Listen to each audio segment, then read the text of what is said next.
Okay, this angle is not gonna work. Is this any better? I don't know. I need something taller. Oh my God. This is such a production. Let's see if I can prop this up.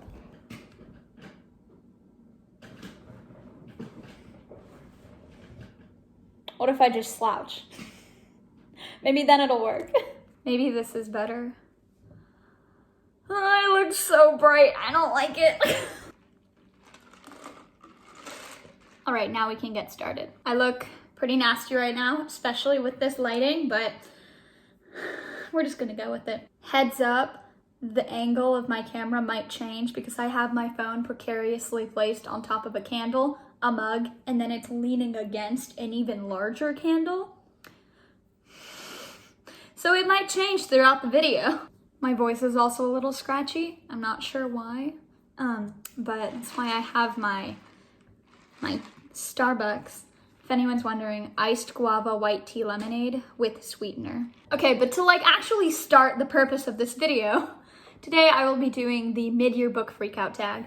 I now realize it is no longer the middle of the year. I'm filming this on July 18th, but by the time I upload it, which I think I'm going to do after the reading rush, it will probably be August. So I suppose this is more of a 2/3 through the year book freakout tag, if you want to be specific. Keep in mind that even though I'm uploading this after the reading rush, I, in real life, have not read any of those books yet. So if I end up having a new favorite, I'm not sure if I will, but if I do, and I don't talk about it in here, that's why. My highlights are looking really brassy today. Yikes. Question number 1, what is the best book you've read so far this year? My favorite book that I've read this year is not objectively the best book that I've read this year, if that makes any sense. My favorite book was Dark Matter by Blake Crouch, at least so far. But the best book, in my opinion at least, totally objective, but I guess it's subjective since I'm the one saying it, A Gentleman in Moscow by Amar Towles. If that's how you pronounce it, I don't even know. Wait a minute, I own the book, hold on. This book right here. Is it in the frame? I think it's in the frame. Hi. I actually picked this up on a whim a couple years ago at Books & Company, which is a Books A Million store near where I live. I was literally just walking, this is strictly a cover buy. Literally, I was walking through the store, I saw it, I was like, that sounds exotic. I picked it up and it sat on my shelf for like 3 years. I finally read it this month. Oh my God, I love it. I think that objectively, this is quite possibly the best book I've read this year from a literary standpoint. It is beautifully written, although a bit pretentious at times. The character, it's a very character-driven story, and the relationships that he develops throughout the book are just so masterfully crafted that I can just tell so much effort went into writing this book, and it shows, and I'm so grateful for it. So, although this wasn't my absolute favorite that I've read so far, I would say objectively this is the best. I don't know what the question is asking me, you know? So I'm just going with that, yeah. Question number 2 is, what is the best sequel you've read so far this year? Funny story, I've only read one sequel, at least I think. As far as I can remember, I've only read one. And that's because I read all 5 of the books in the Wayward Children series by Shauna Maguire. So I sort of have to pick one of those. I would definitely say In an Absent Dream is my favorite out of that series. That's the 4th book. I don't know, I really loved it. It felt sort of out of place from the other 4 books because it doesn't follow the same characters exactly. But I just really enjoyed that one way more than the others. I just felt like the world building was so much more unique in that one, and I loved the idea behind the market system. It was just really great. Question 3, what is a new release that you haven't read yet? So many. There are, of course, some honorable mentions that I only remember the title and not the authors. The Intoxicating Mr. Lavelle, Swimming in the Dark, The Prettiest Star, Catherine House, A Luminous Republic. A lot of these I have holds on at the library, or I'm waiting for Amazon to have cheaper prices, or for Target to get them in stock because they always have 20 to 30% off stickers. So I'm sort of playing the field, waiting for things to happen to get easier access to these books. But if I had to say one specific book, it would definitely be Pew by Catherine Lacey. I just love those kinds of stories when people in faith-based communities get confronted with something that they can't explain and they start to freak out. I'm really not sure why. I just love those kinds of stories, and Pew just sounds so good. I think it came out in late May, and I haven't read it yet because I don't know how to get a hold of it. So I'm excited, but that is definitely the book that I want to read the most so far that I haven't read yet. Question number 4, what release in the second half of the year are you most excited to read? There's a book. I do not remember who it's by, but it's called Mother for Dinner, and I cannot wait for it. Honestly, I might just buy it like as soon as it comes out. I don't care if it's like a $32 hardback. I might buy it because I'm that excited for it. So I'm really not sure what happens in the book. It just sounds so bizarre and exciting to me that I am dying to read it. I believe it comes out in September, but I could be wrong about that. I'll put the date up here. Question number 5, what was the biggest disappointment? Surprisingly enough, my answer is going to be one that I feel like a lot of people wouldn't expect. As frustrated as I was with the ending of The Wives by Tarryn Fisher, I enjoyed the beginning. I was just angry about the end. As much as I hated Love Her or Lose Her by Tessa Bailey, I wasn't going into it with very high hopes. Like, I didn't expect a lot. Therefore, I couldn't be disappointed by it. And as crazy and off the walls as I found Trust Exercise by Susan Choi, I actually had a ton of fun reading it. So I can't say that I was disappointed, which means by default, my most disappointing read was actually Running with Lions by Julian Winters. I read it back in March, and I don't know what went wrong. I had heard a lot of good things about it. It seemed like a perfect, fun, feel-good book. It was supposed to have great queer representation with the male-male romance. They went away to a soccer camp. There was a great cast of friends. It had all the makings of a great book. I hate to say it, but back when I was younger, I read fan fiction that was better written than that book. Sorry, I had to change locations, so now I'm here. Back to talking about Running with Lions. I know it's young adult, but the writing just felt really juvenile. The characters were not as thoroughly developed as I felt they should have been, and when the author did try to throw in more character traits, it was sort of just complete info dumps. It was like we didn't get to discover what kind of person each character was through their actions. It was like, oh, this is what their backstory is, so that's why they act like this. Like, he just completely, you know that thing where everyone says show don't tell? Well, literally Julian Winters just told us everything and showed us very little. So, I don't know. I also thought that the relationship itself was very abrupt and tenuous at that. I don't know. It just didn't feel very well done. And I had a lot of hopes for it, you know? I ended up giving it 1 star, which I feel really bad about, but that's just how it is.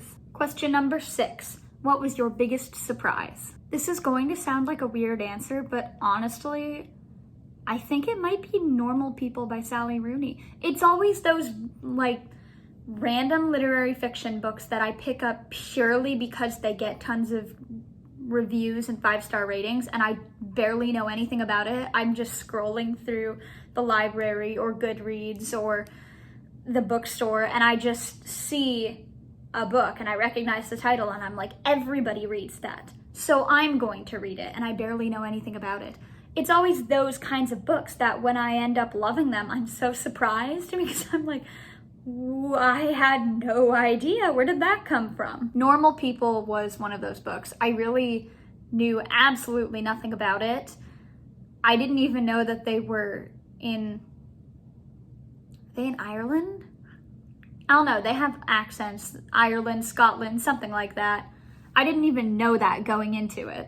Also, much more recently, I finished They Both Die at the End by Adam Silvera last night. Nobody had told me it was that good. I mean, I've heard people talk about it before and give it glowing reviews, but honestly, those same people give all of Adam Silvera's books glowing reviews. And I read What If It's Us by Adam Silvera and Becky Albertalli earlier in the year, back in March, and I was pretty underwhelmed. I thought the writing was super juvenile. I mean, it is YA, so like, I get it, okay? I get it, don't come for me.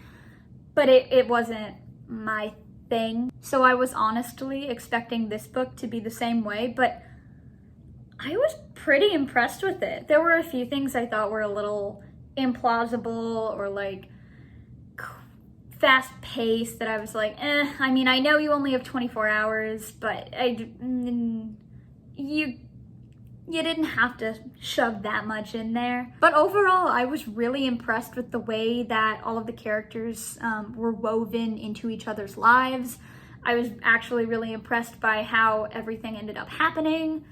So I was really surprised that I liked that book as much as I did. Question number 7. Who is your newest favorite author? Definitely Adam Kay. I read his second book, "'Twas the Night Shift Before Christmas," and I was laughing out loud the entire time. It was hilarious. It was well written. It was emotional at some parts. It was impactful in others. And all around, it was just a great time. Also, I'm a literary fiction junkie, so I've sort of ended up falling in love with authors like Olga Tokarczuk and Amar Towles. Still don't know if that's how you pronounce that, but the two of them just write such beautiful prose in their stories, and it's like you could describe everything like it's, I don't even know what I'm saying, because I don't have the same descriptive words at my disposal that authors like that do. They do a much better job at describing things than I am doing right now. That's the takeaway from this little spiel. No. Question number 8. Who is your newest fictional crush? Okay, Dizzy from Drive Your Plow Over the Bones of the Dead is my kind of guy. He reads poetry. He's nice to little old ladies. Can you hear that? Can my fridge like not make noises while I'm trying to film? He's just such a sweet guy, and I love him very dearly. Also, the Duke, I don't remember his name, but the Duke from Bringing Down the Duke, kind of hot, not gonna lie. Question number 9. That's not 9. Question number 9. Who is your newest favorite fictional character? I have a lot of answers for this one because I get attached to characters very easily. So just to name a few, Andre from A Gentleman in Moscow, Mrs. Dushenko from Drive Your Plow Over the Bones of the Dead, Basil from Horror Store by Grady Hendrix, Gus Everett from Beach Read by Emily Henry. Also great. But I think my absolute favorite is probably Lois from Sourdough by someone whose name I don't remember, because apparently I'm really bad at authors, I guess. She just like gets this sourdough starter and just starts baking bread. You gotta admire a girl with ambitions. I love her. Question number 10. What is a book that has made you cry so far this year? I'm just going to name all 3 because there have only been 3 books that have made me cry so far. Dear Evan Hansen by Val Emick, Everything I Never Told You by Celeste Ng, and Dear Martin by Nick Stone. Those 3 books, for different various reasons, just really got to me. I don't cry very easily over books. I might like get so in my head that it feels like I'm going to, but like very rarely does a book actually make tears run down my face. And those 3 books, oh my God, they just got me in ways that other books didn't. Question number 11. What is a book that made you happy? I already mentioned 'Twas the Night Shift Before Christmas by Adam Kay, which I couldn't stop laughing while I was reading it.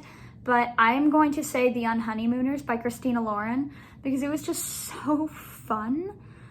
Like, the 2 characters were just so entertaining to read about. It was just a genuinely enjoyable experience. Like, there were really no sad parts. And when it did get more on the serious side, I was totally behind the protagonist. I wasn't like, oh girl, you messed up, I'm angry with you, now you gotta go clean up your mess. I was like, no, you're right. You stick to what you know. You fight for what you believe in. Go you, yes. I don't remember her name. I think it might be Olive. Don't quote me on that. Overall, The Unhoneymooners by Christina Lauren was just such a fun read. Question number 12, what is the prettiest book you've bought or received this year? I've gotten a lot of pretty books this year, trust me on that, but hands down, Dear Edward by Anne Napolitano. Look at this cover. I mean, come on, people. Question number 13. What books do you still need to read by the end of the year? My answer is a lot of them. I have a really bad habit of buying books and then not reading the ones that I already own. Like, I buy like 10 books that I couldn't find anywhere else, and then I just keep reading library books. So they all just sit on my shelf. I can't tell you exactly which ones, but they better be on my shelf, swear to God. I would also really like to read A Little Life at some point this year by Hanayana Kahara, and The Secret History by Donna Tartt, because both of those books are like so widely known and I've wanted to read them so much that I would really like to get them finished this year. And that is all of the questions. I know it's past the middle of the year, but thank you anyway for watching my mid-year book freakout tag, because I enjoyed filming it. I love talking about the books, especially because since I started this channel so late in the year, I didn't actually get a chance to talk about most of the books I've already read, so I'm glad I got to talk about a few of them now. Just realized I forgot to introduce myself at the beginning of this video. Hi, I'm Mackenzie. Thank you all so much for watching. Bye.